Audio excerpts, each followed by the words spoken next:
Welcome to another GRAIL, Global Research Alliance for AI and Learning and Education webinar. We've got, I think, a fantastic topic that we're going to tackle today. Before we do that, though, and the main reason why you're here, which is to hear from panel members, I just want to talk a little bit about some of the behind-the-scenes stuff, what it is that we do, and I'm going to run through this quickly. If you've attended these webinars before, you're already familiar with roughly the routine. For those of you that are here, feel free to keep introducing yourself in the chat forum. Welcome and great to see a good turnout here. So we basically, as an organization, came as a result of, we had run several conferences around AI and learning. And as a result of those kinds of initiatives, we started focusing on what's needed administratively for this kind of work or in this field specifically. And so we felt that leadership and leadership development, translating what's happening in labs and sort of reducing the hype and focusing on impact, was a key focus. So we have a number of target areas, which is research into practice, leadership development, capacity building, and then part of what we're doing here, which is a sense-making forum. I think we're involved in this large global conversation of trying to understand what AI is and what AI does. We have a number of tier members, sort of our core charter members that you see to the side, as well as our advisory board, and then research partners and student labs. If any of you are interested in any of those conversations, I'll drop a link into my email during the session. Feel free to respond there. The core of it is something a little bit like this. If it's digital, it produces data. If you have data, you have analytics, which is sort of like purgatory for AI. Both Srecko and I have been actively involved in the learning analytics field for a number of years.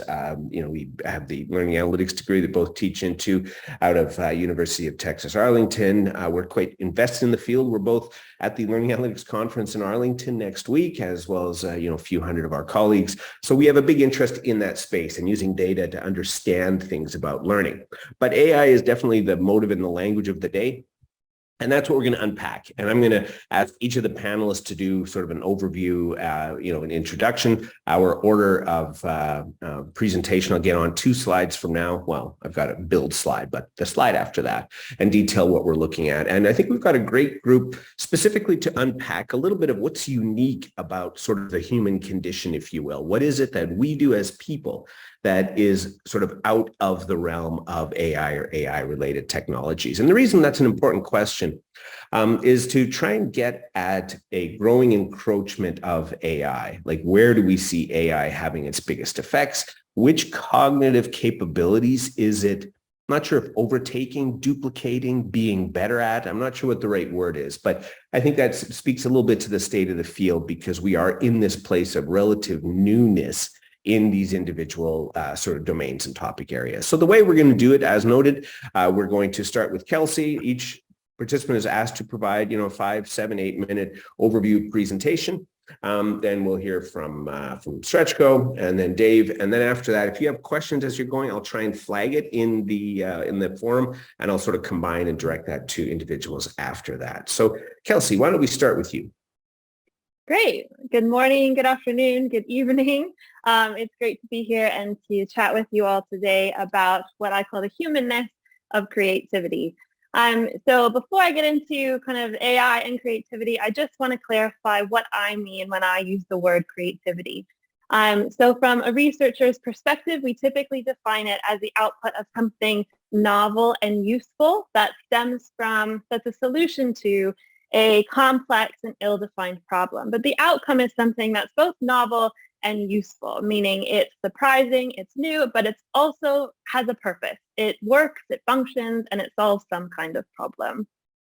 But we can get even more detailed here and talk about the creative process and what's involved. And I think this is kind of the best way to think about what AI can and can't do when it comes to creativity. And that helps us to better understand really what's distinctly human. So the creative process, academics, right? Nobody agrees 100%, but we typically agree on at least 4 processes involved. So you first have identifying and defining the problem, followed by gathering information to help you better understand that problem and to generate solutions, which is that next step, idea generation. Then we evaluate those ideas to understand if we've actually solved that problem at hand.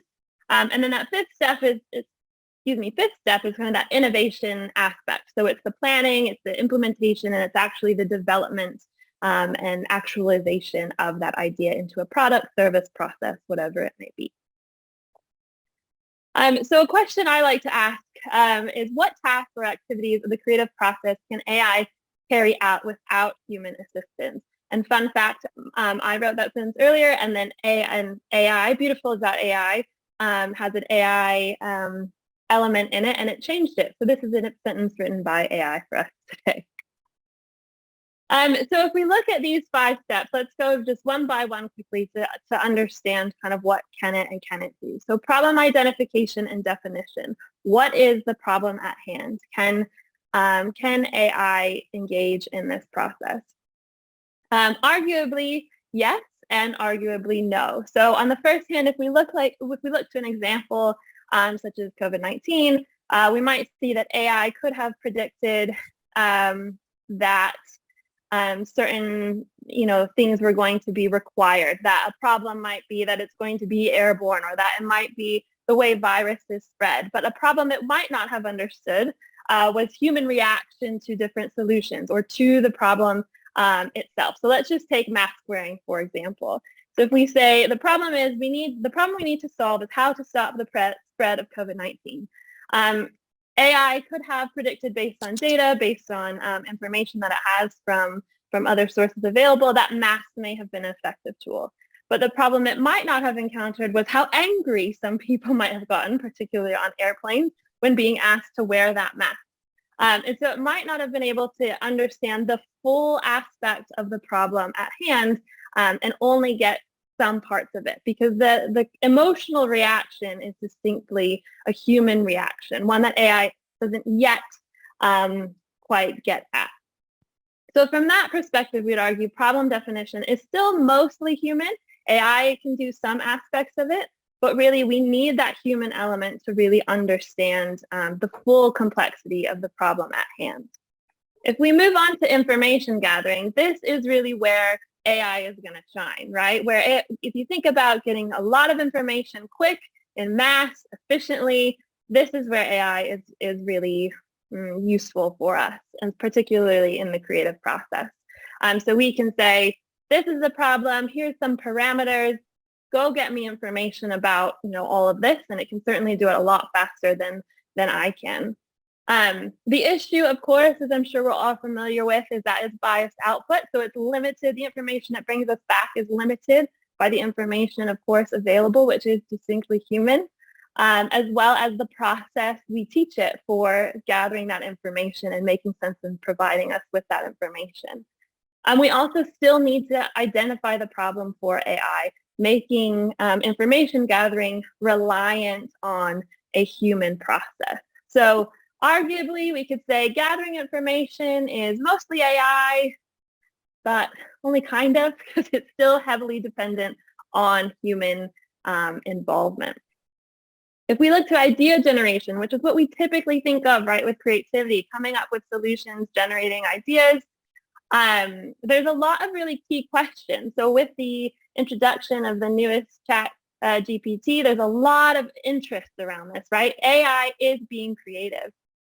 Well, from a researcher standpoint, if we think about if it's novel and is it useful, I don't think we've answered that question quite yet. Is it actually useful? Not sure. 2, can it be used to spark idea generation? So questions around more, rather than is it novel and is it useful, more around how can we use AI to facilitate idea generation? So things like, can it be used to spark new ideas? Can it be used to eliminate some of the typical solutions we might think of and get us to that novelty more quickly? And how will we perceive AI generated ideas? So once we get to it, there's a lot of unanswered questions here that are important for us to ask. And so when we talk about idea generation, I would say the jury is still out, but the evidence is pointing towards that it's still mostly human for us to develop something both novel and useful. The last one I'm going to mention is idea evaluation. So artificial intelligence can accurately assess a solution based on how clearly the problem is defined. So when we evaluate how well a solution is working, we typically ask, does it solve the problem, right? Does it solve the problem effectively and in a novel way? So while AI might be able to, create a pros and cons list, look at those things, it's heavily dependent on that human initial process of problem identification. As well as, again, we have this kind of emotional component where evaluating kind of that emotional reaction, their biased responses, right? We like to think of ourselves as rational thinkers, but of course, years of research tell us we're not so rational as we like to think we are.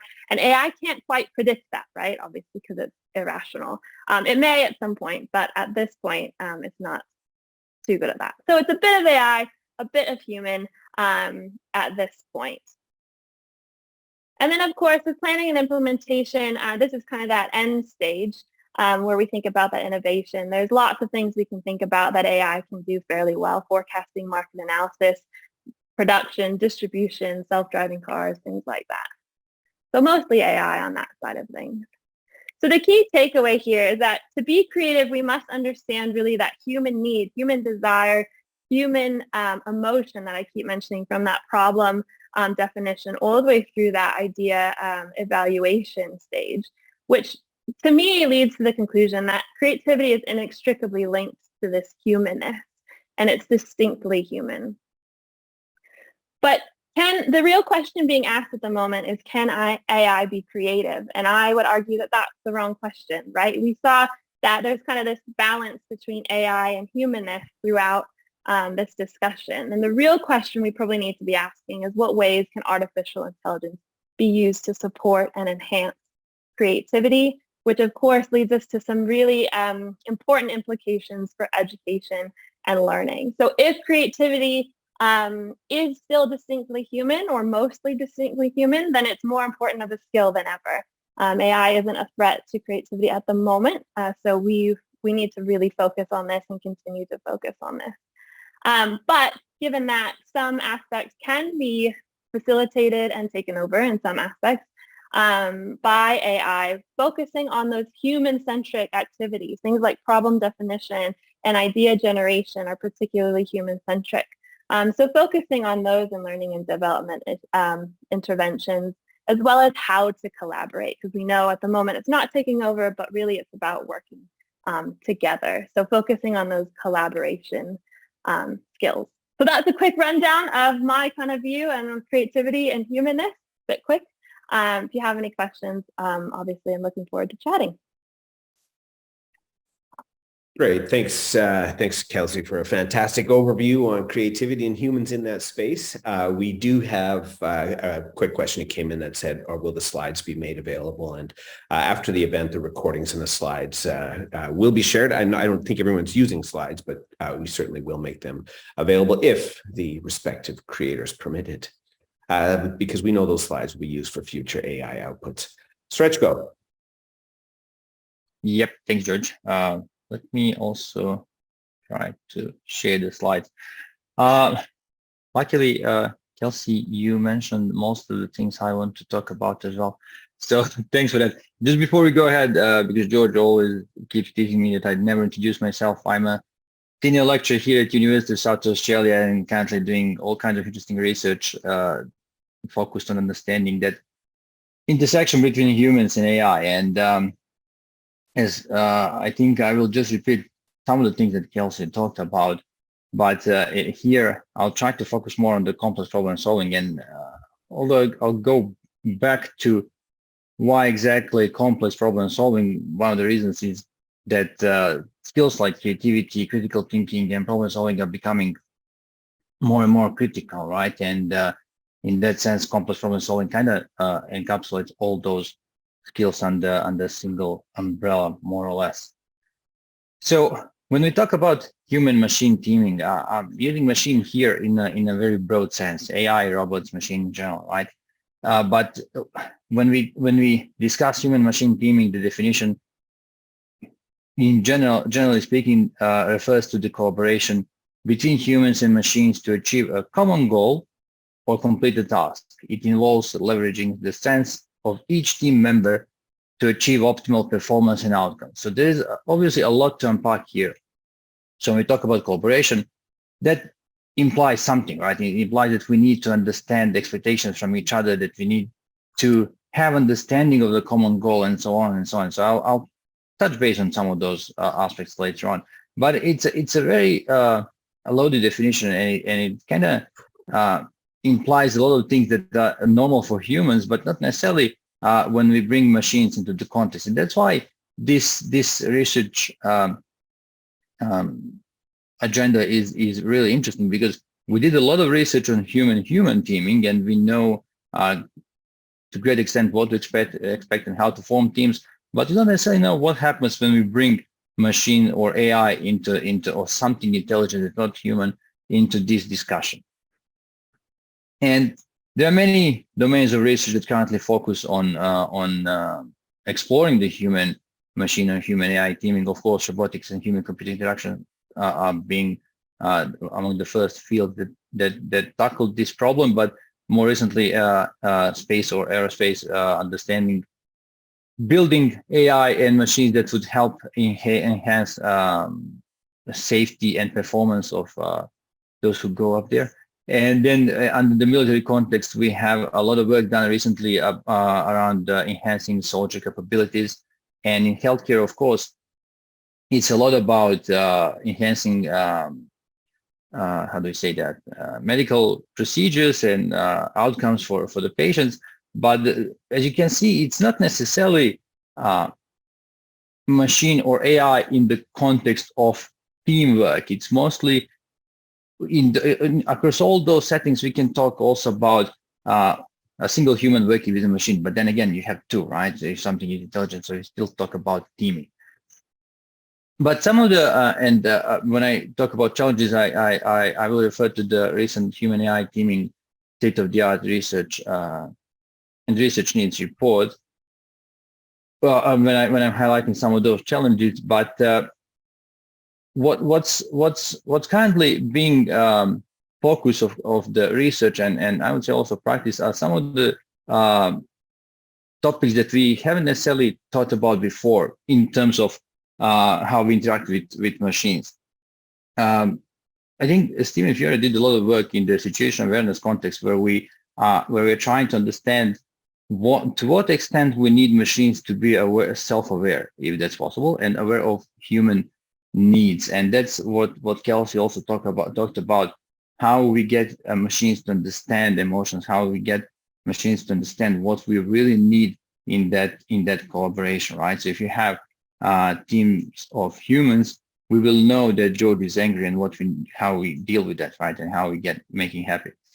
On the other hand, the AI transparency, explainability, trust, and bias, this, although it's been quite prominent in research, it's also these are also topics that have been discussed in many other avenues as well. So if you look into the European Union AI Act, these are the topics that are being mostly discussed in the context of policies currently being developed, in the context of discussing what kind of oversight we need to put in place to be able to use AI in an efficient way and to help us rather than anything else. So I won't be going much into details around those, but what we are focusing on is around developing those novel human AI models, understanding human AI team processes, and understanding human AI team interactions. And this is again quite it's quite loaded terms, in the sense that what we are trying to understand is how those roles dynamically change, how they evolve as we interact with machines. And again, going to human AI team processes, and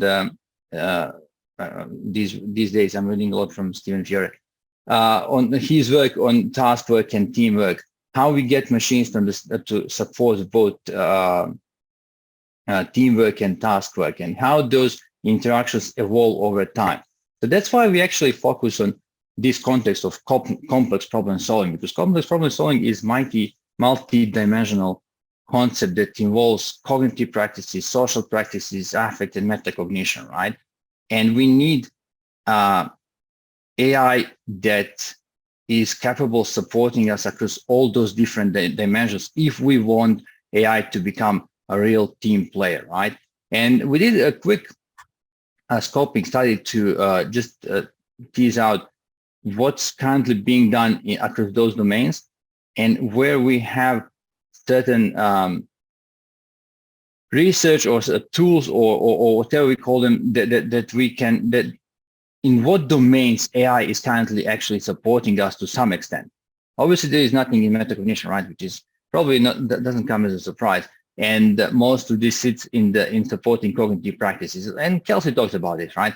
Recognition, action, cognition, mostly about information search, collecting data, processing data, and so on, enabling that decision making.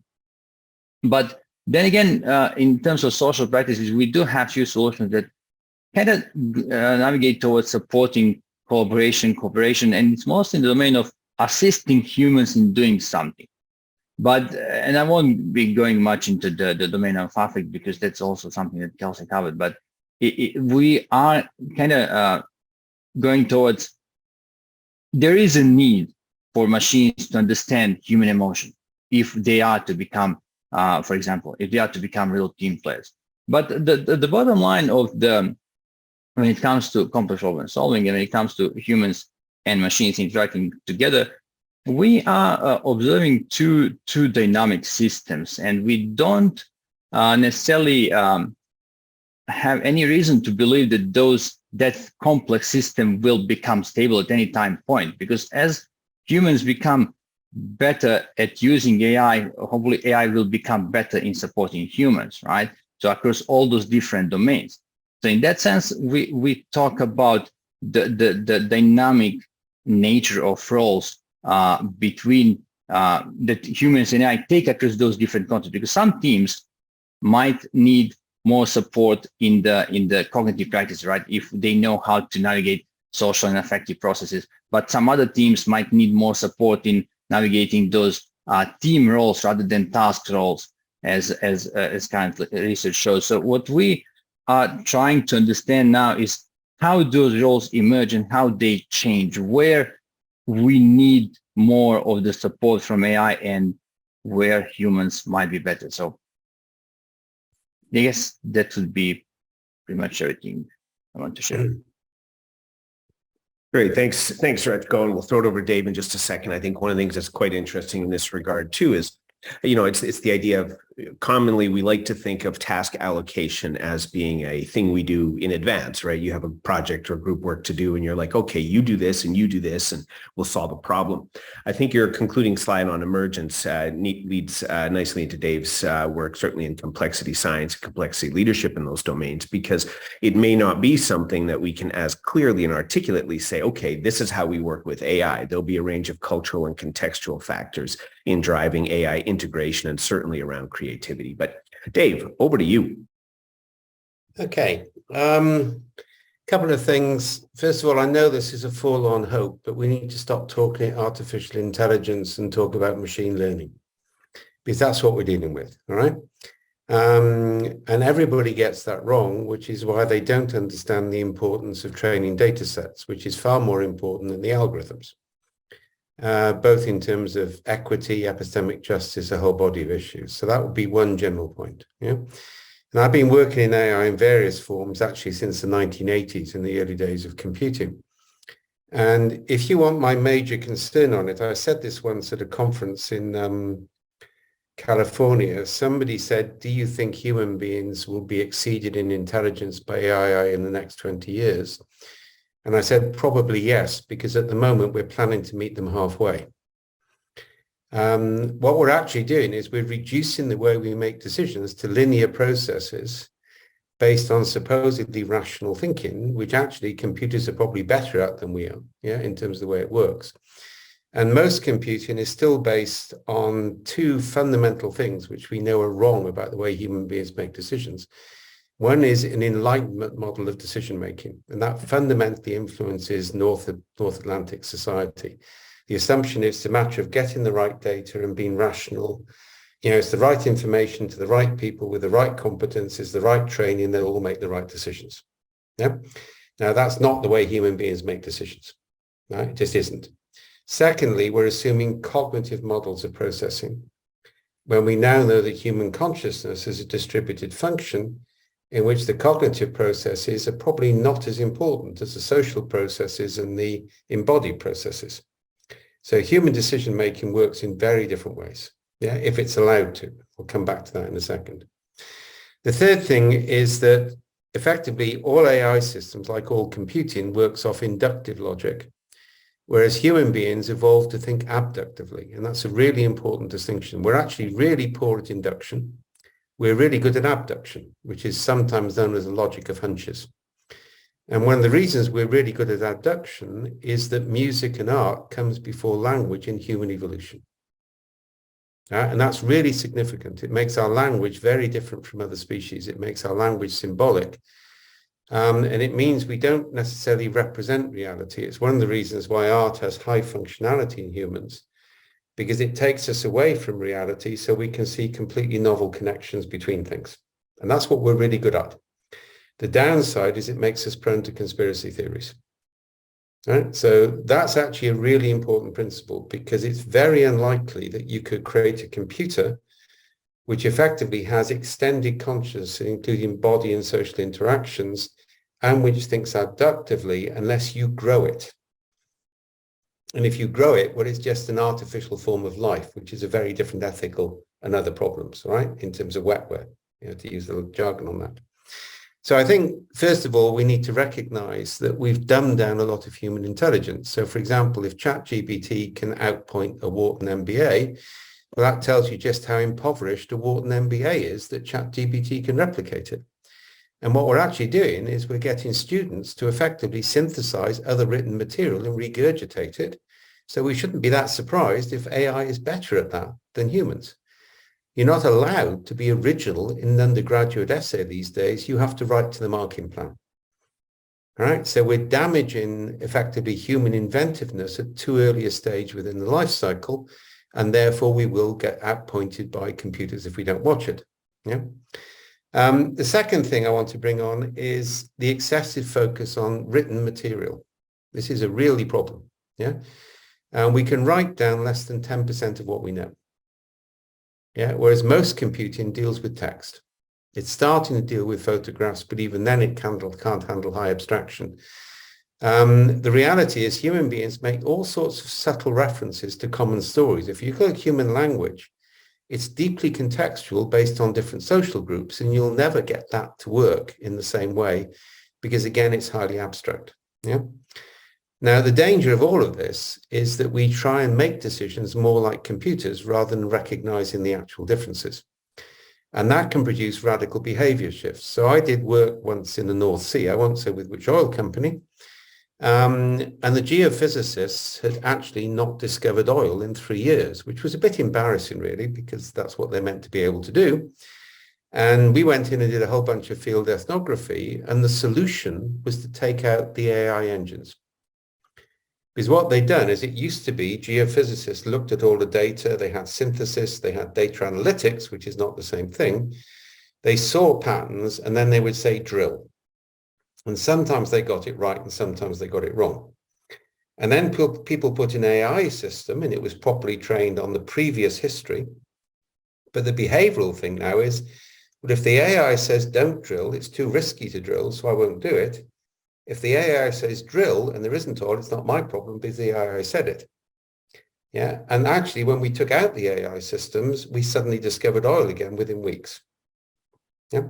Now, that's actually really significant because effectively there's a whole body of things which require human judgment.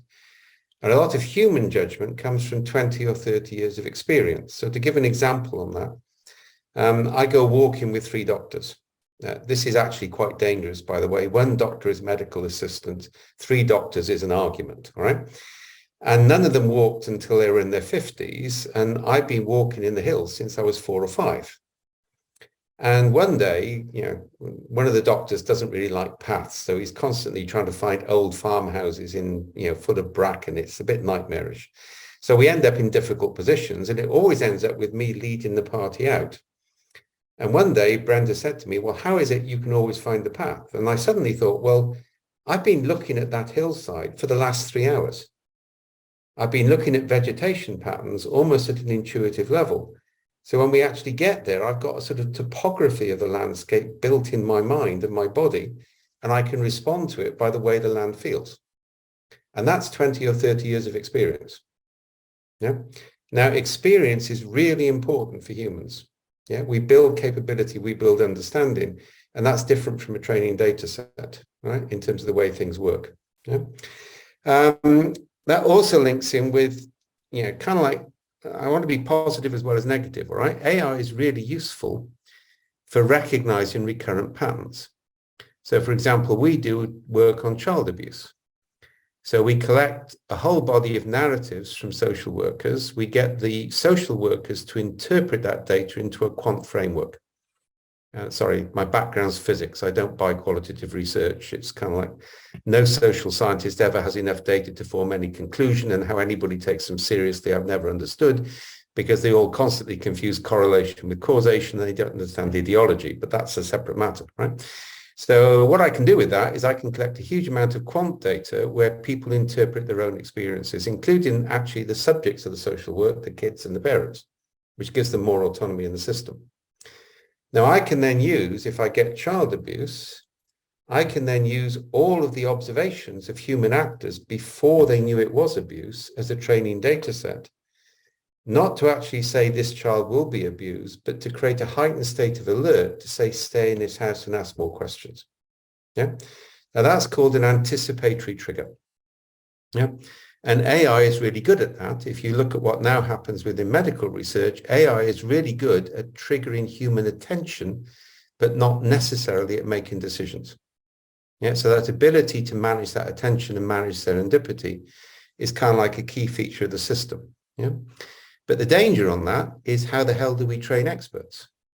So I had this argue with Sam Polizano when I was in IBM, and he said, well, we don't need middle managers anymore, because we, the executives, will make a decision and the AI will roll it out and make it work everywhere. I don't think, to be honest, IBM ever really understood AI. I mean, if you look at what they did, they thought beating something at a quiz game was actually proof of intelligence, which is very dubious, all right, in terms of the way it works.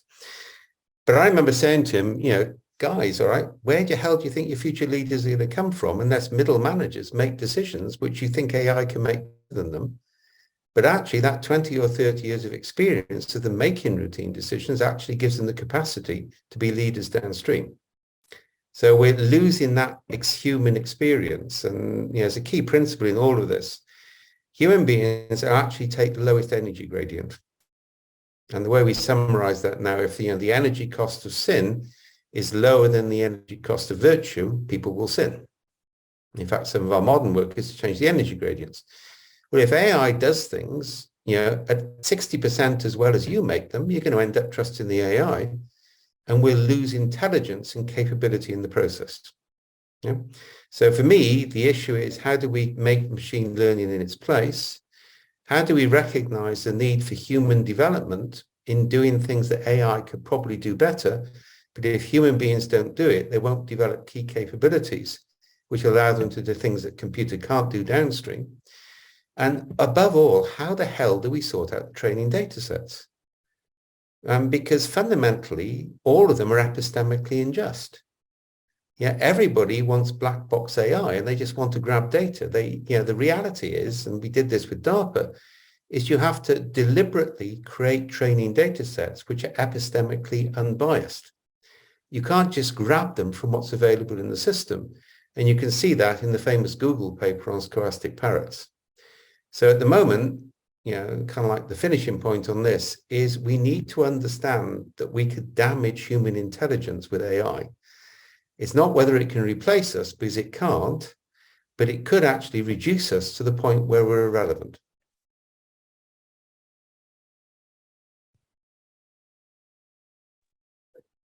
Great. Well, thanks very much, Dave, for introducing some provocative thoughts. I think one thing that, just to tie back where you started with where you ended, is there's almost a having of intelligence that happens. So let's say, and this is a question I think Ryan articulated as well, which is, and you started by saying the data set is enormously consequential, and what you're doing and how you train on that data set. So you start to get to an AI model based out of human data sets. Then you end up with new data sets actually being generated by AI, which means your new AI is built on the AI-based data sets. And so it'd be an interesting effect on this progressive sort of But that's the problem. So you can train a computer to beat a human being at Go, but then you change the rules and the computer can't adopt. Human beings can. Yeah. Right. So that immediate, it's an exactive capacity in terms of biology. That immediate exactive capacity of human beings comes from the fact that we are not cognitive rational processors. It's the 4 E's in cognitive science. It's embodied, it's enacted, it's extended. And we use social intelligence to make decisions as much as we make individual intelligence. Yeah. And that is the problem. You have to have a limit on how far you allow the systems to develop based on their own interpretation of data, because by definition, it's limited. Yeah. And so I think the challenges that arise then, so, we have some big challenges, which is, what is this technology actually doing, and how is it actually deployed, and what are the longer term effects of it? And so I think for in many instances, there's one of the things that made ChatGPT such a significant tool was it pulled the curtains back in a number of ways to a long cycle of AI progress. And it seemed to be intelligent, or it seemed to have intelligent-like capabilities. So I'm going to throw this out to Kelsey, to you first. So from a creativity lens, let's say you have something that actually contributes to your ability to think creatively. Does it matter if it has sentience or awareness or consciousness? But if you can use it, because when I think of it, sometimes a book doesn't have a lot of sentience as a rule. And yet there's ways I can use a book to be more capable, more intelligent, or, if it's a spiritual text, change my life or whatever else. But because there's been such a big focus on the intelligence or the sentience or the consciousness of AI, does it matter if we can use it for intelligent and creative purposes based on the model that you shared? I think it matters in terms of a reaction to it. So how am I going to react to working with a sentient AI or something I feel is sentient, right? For me, it gives me the creeps, right? It gives me a little bit heebie-jeebies. So I might not be as willing to accept that as a teammate, or I might not be as willing to accept those ideas. But that's really subjective and more of a perception issue rather than, does it really matter? I don't know. I think it matters more from how we perceive it rather than objectively. Well, so if it's the perception thing, which is a really good point. If you remember, depending on how much you follow American higher education, there was an incident, I guess just a couple of weeks ago at Vanderbilt, where they used ChatGPT to sort of send a condolence email to students. They wrote it, and it was around the MSU shootings. And so what happened was, it's interesting. Like you and I likely were like, "Oh, this is neat. This will help me make better PowerPoint slides." Great. Use it. It's a tool. It solves a problem. So we can think with, or at least we're more comfortable thinking with AI when it's involved in some kind of almost a decontextualized, de-emotionalized set of challenges. But when we use that AI to solve a social and emotional challenge, something just falls off. I was sharing this recently at a panel I was doing. You could hear a collective oof from the audience when they said a condolence email to students regarding, or a comforting email regarding that incident. So I'm curious, and maybe that gets at your humanness thing, but there seems to be a barrier there that we don't like crossing. We're okay working with AI intellectually, emotionally. If you're doing AI-based counseling, which blew up on Twitter a number of weeks ago as well, there's a totally different response. So I'm going to kick it over to you, Srecko. From your end, you're looking at complex problem solving, these challenges that are really intractable and hard to unpack in some instances. Where do you think and you list specifically, you've got sort of affect and the social dynamic of it. How important is it that AI doesn't broach that emotional domain or doesn't cross into that space of impacting human emotion from your lens? Or do you think it's a little bit less of a concern? I don't think we can avoid it. I mean, I agree with David about the context and everything. It should be highly contextualized. But you have now with large language models, right, and similar solutions, you have things like I think they're called Tanabots, right? So where this person loaded his wife passed away, and he loaded her messages into the large language model and continued to interact with AI as if it was his wife who passed away, right? So you can't really detach that completely from emotions, right? Because that's the only reason why he built the model. But then again, it's we wrote this post a few weeks ago around supporting student well-being in primary schools and later. Some people just feel more comfortable sharing things with AI. Whether that's right or not, I don't know. It's simply that I don't think we can avoid humans attaching to. We attach to stuff all the time, right? And if this is something that help us going through some problems, that I don't think we will be detached from emotions like we never are. We always, as humans, we have that kind of tendency to attach to things, right? What I'm trying to say. Dave mentioned that notion of whether we will become irrelevant, and there is a lot of discussion around cognitive laziness as well. I would like to think that that's not the way we are heading. I think that as George, I think you said that as well, using this as a tool to get us better places faster, right? So we used to walk a lot, and then we got a car. Now I don't know what's coming, maybe flying cars or whatever.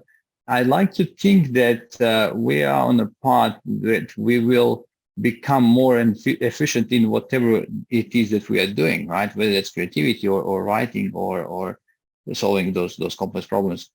I would like to think in that way, in a sense, not overly. I don't want to sound either overly optimistic, because there are challenges we have to solve. But I think if we put right governance in place, and if we are smart about how we use AI and as they said, it's still machine learning.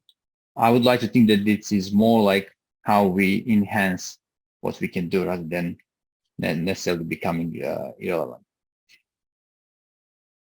Yeah. You've got a really significant problem here, right? AI in human terms is autistic. Yeah. Now, part of the problem we got, and this is a major issue, is if you let really young kids spend all their time on screens, you actually create the epigenetic effect of triggering the autism gene. All right. And that means you get this self-reinforcing pattern in which people don't learn empathetic relationships early enough, and then they can't recover it. And this is my point about we're going in a downward spiral on this, and we're making ourselves more like computers rather than making ourselves more distinct. Yeah? And then we get into some really interesting ethical challenges. So I don't know that it was a scam or not. And that's the other problem. We don't know this. But one of the things which came out on social media the other day is that people are building AI algorithms. And actually, I know this is possible, so it probably isn't a scam, which means when you die, Facebook can carry on posting for you. Right? So you carry on to live through this AI machine, right? Now, this is, there's a famous Ian M. Banks novel, which is worth people in AI reading, in which basically he has, I forgot which one it's called, but he basically has a universe, in which every religion's hell is created by AI. And so people end up, if they don't obey the state, they get put into a virtual universe, which is their hell with all the horror of hells involved in it. And that is a really scary novel, like most of Ian M. Banks novels in terms of the way it works. So the danger is the cognitive diversity of human beings is also being reduced. Dyslexics are good in invention. So the whole cognitive diversity thing isn't present within the way we're developing machine learning and AI. And again, we're dumbing things down in terms of the way it happens, all right? So, the dead speaking really worries me. And I think we need to be very careful on ChatGPT. Remember, it's only been out for a few months. Yeah, we've got a massive Hawthorne effect going on here, and everybody's getting excited about it, all right? The reality is what it's shown up is the poverty of Google search. That's all it's shown up so far. All right. And so let's just wait and see a bit before we get carried away on this. No, I mean, just to that point there, and definitely, I couldn't agree more. We shouldn't be carried away, and I don't think just about ChatGPT, just talking in general. But you're right. I mean, we don't know what's going to happen. Similar thing happened with social media. The idea behind pushing social media was different, but now we know how much damage it actually causes, especially to young females, and this is some other like with like, and AI does that more. It basically forces people into groups of violent prejudice rather than diverse groups. And that's always going to happen because that's the commercial driver. Yeah, I mean, I think the interesting effect is there's certain things where which is a challenge. This is why I keep referencing this as we're part of this global sense-making conversation. And the challenge is essentially this, from my lens. If you are coding right now and you need some debugging help, you work with ChatGPT as an example, which, a lot of the details of it have been trained by GitHub in terms of huge Python or huge coding data sets. It can effectively solve problems. It can code. It can help. I mean, there's a recent thing, I think it was GitHub with their Copilot initiative recently said, 70% of people are actively using this to increase the quality of their code, reducing in some case coding by 50% in terms of time and duration plus. Now, coding is a very structured activity, which gets at what Dave is saying. That's the sort of thing where you can meet something halfway because much like ChatGPT might have shown the inefficiencies of Google search, what we're seeing is the structure and routine of coding is being revealed by these automated coding agents. So I just want to emphasize that's the one interesting thing. That's really important, all right? So let's go back to education. So when I was in school, I'm approaching 70 now. So this was the early days of computing. And the headmaster made us do two things. First of all, he made us do RSA stage 3 typing. Now, you need to realize for elite male school children to actually have to do typing with something the dumb girls in the secondary model school did. It's very sexist, but that's our attitude. But it was the best thing he ever did because I'm 10-fingered to this day. And then he made us learn how to use a punch card machine. We were told we would have a job for life. And I wish I kept that punch card machine. The modern equivalent is teaching kids code. Because by the time they graduate, they will not be writing code anymore. Not in any meaningful sense. We need to be teaching them anthropology and ethics and design. We don't need to be teaching them code because those are human skills and human capability. But the Australian educational system at the moment is if you want to do computing, you'll have lower fees. If you want to do the humanities, you'll have higher fees. We're getting it arse about face, right? And we're not developing the human skills in the system. So yes, code generation, computers will do a lot of it very effectively. They won't do UX design very well, but they will do coding. But we're not building the human skills to complement that. We're still seeing all of this as some sort of melange of common problems rather than actually to identify what's distinctively human and train kids in that from early days. Elite American schools at the moment are now offering courses with no computers because they know that will develop human intelligence and will give their kids competitive advantage. All right. And that is actually quite significant if you see that as a trend.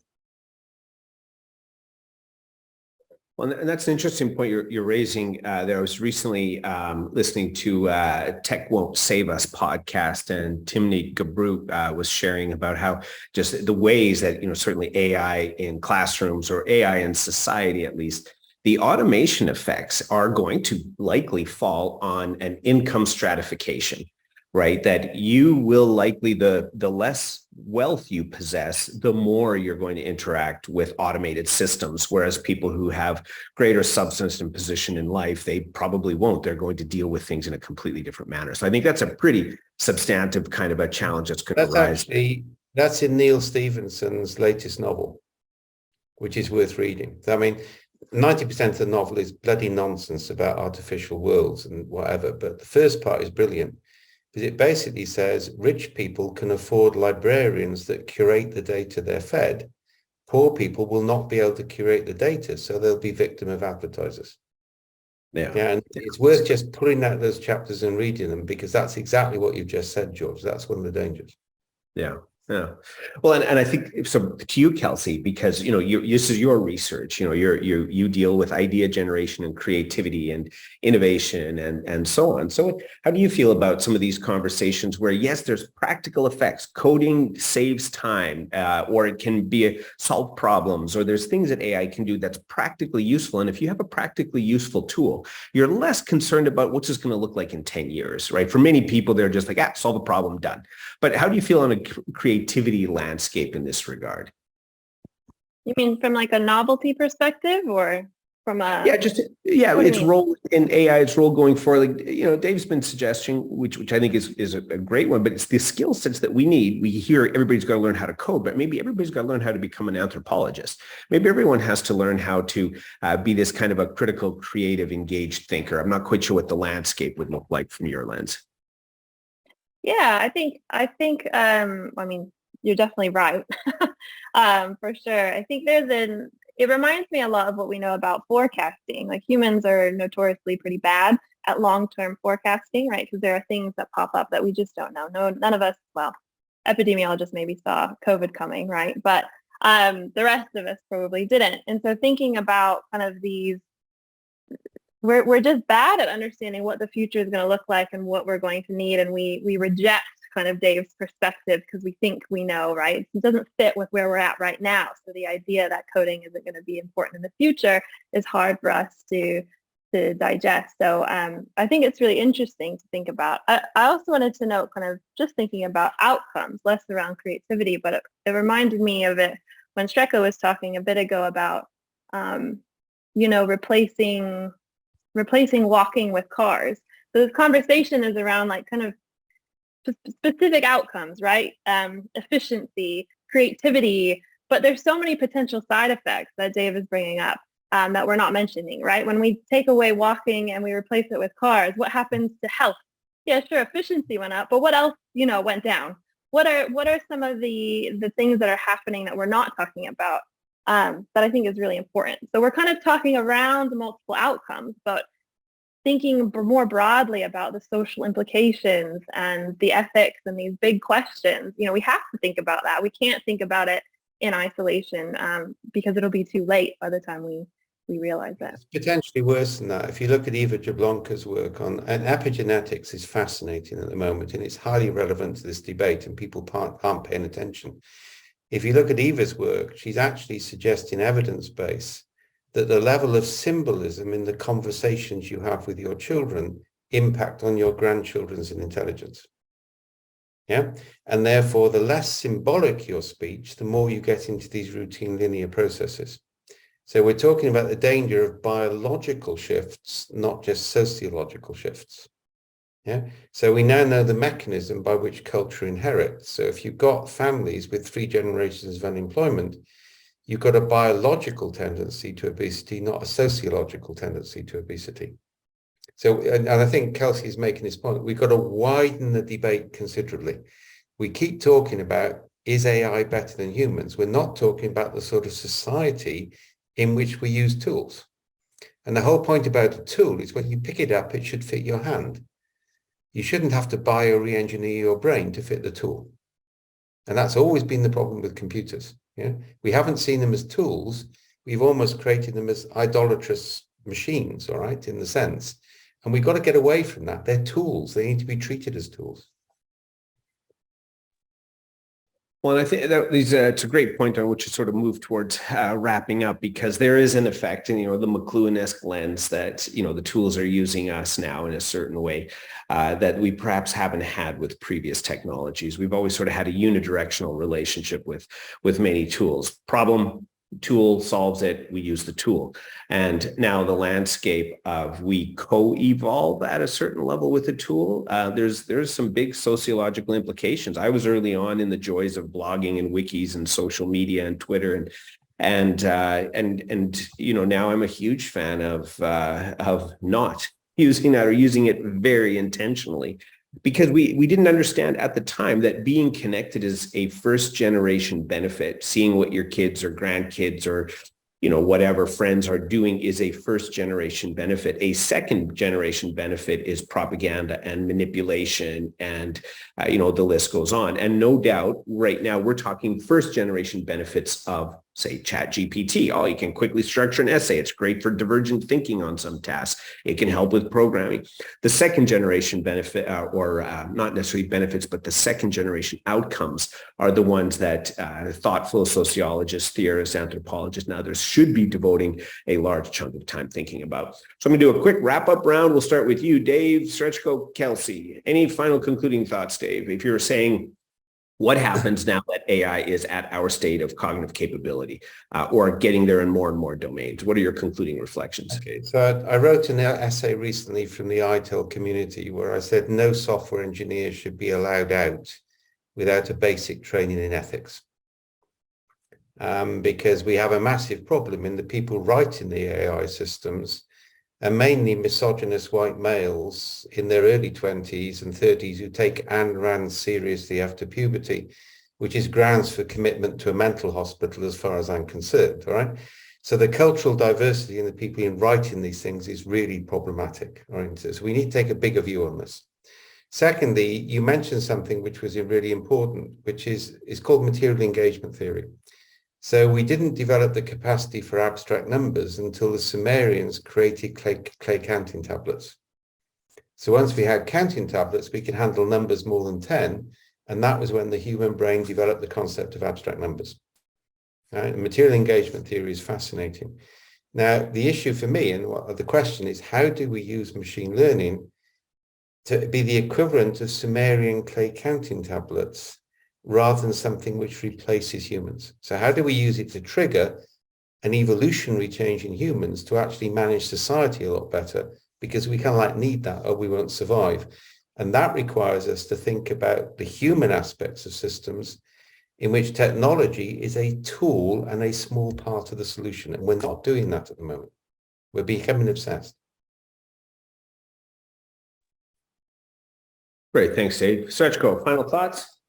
Yeah, I definitely agree that observing AI or whatever machine learning should be observed as a part of this biggest socio-technical context. So it's not a technical problem, and it never was. It's just that we never, I don't know if we thought about it. Now we hear more about observing that from all these kind of different perspectives. That's true. We need to embrace all those different perspectives when we talk about AI. But we should also embrace it, right? So a long time ago, okay, we talked about cars, but before that, we invented printing press, right? And we never thought through what's going to happen when we start printing and sharing information, right? And ever since we talk about information overload, there is no single control of information. It shouldn't be, right? But what would have happened if church back then stopped that progress, right? So, and even with the cars, it allows me to do shopping faster, but then I have more time to do other activities, to go jogging, right? Or to do whatever I want, swimming. So I think we should embrace it in the right way. Whether we're going to do that, probably not because we are bad at doing this, but we should find ways to learn how to think about all those challenges that Kelsey and Dave talked about. Thanks, Srecko. Kelsey, take it home.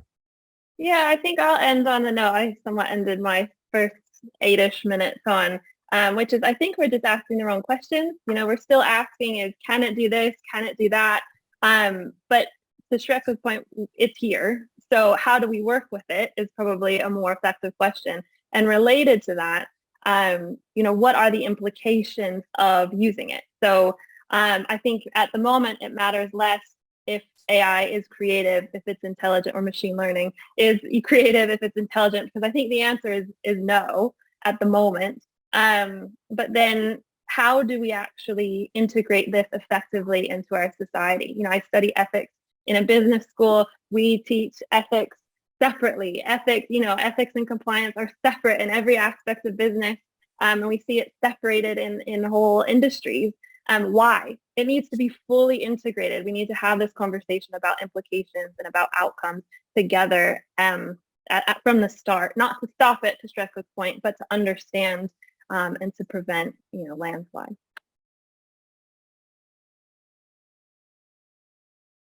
Great. Well, thanks very much, Kelsey, Srecko, Dave, for I think a stimulating, engaging conversation. Thanks all for attending. I just want to drop in a link if any of you are interested in sort of keeping up to touch. If you scroll on that page, there's a register option for future webinars and events. We do this reasonably regularly. So thanks everyone for joining.